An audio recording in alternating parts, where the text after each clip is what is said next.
I started in the erecting shop. It was one of my great things to go down there and stand at the bottom of the Traverser Road in the A shop and look up and see castles and kings and halls on either side. It was really great.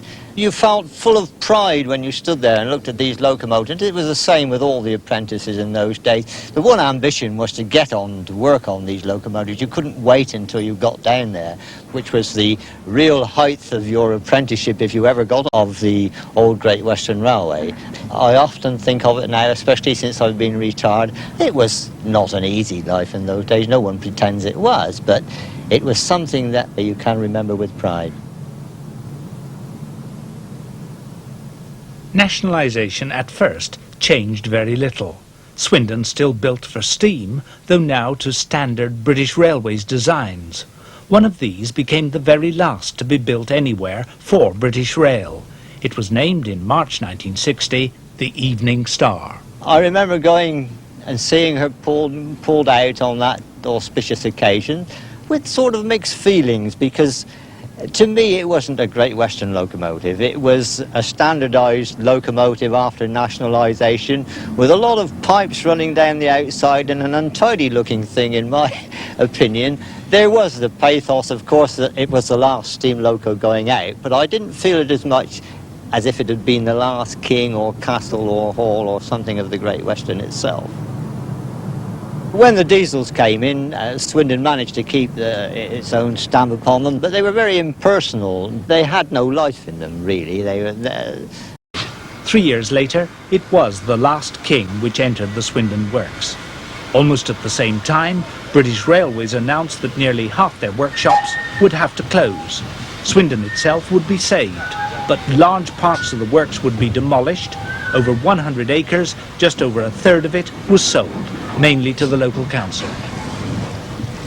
The real power now was with the politicians and a British Railways board that was closer to Derby and Crewe than to Swindon. Steam was close to being abandoned altogether. Then, in May 1963, came the reshaping of the railways, the famous Beeching Report. Dr. Richard Beeching, a professional manager recruited from ICI to the British Railways Board, had been told to find ways of running the industry at a profit.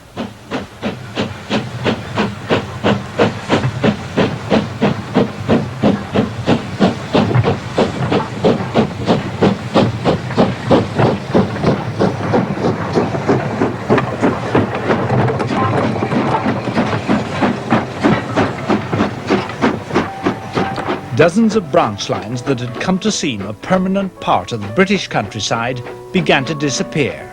5,000 miles of track were ripped up.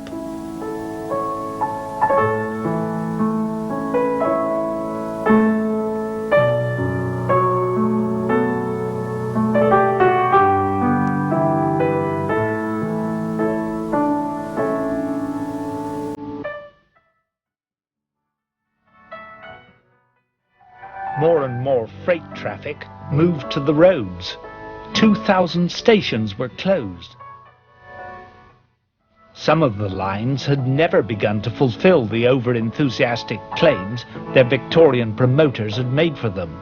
Many a landowner in Brunel's day had bitterly resisted their construction, but their end was widely mourned. 70,000 jobs went with them.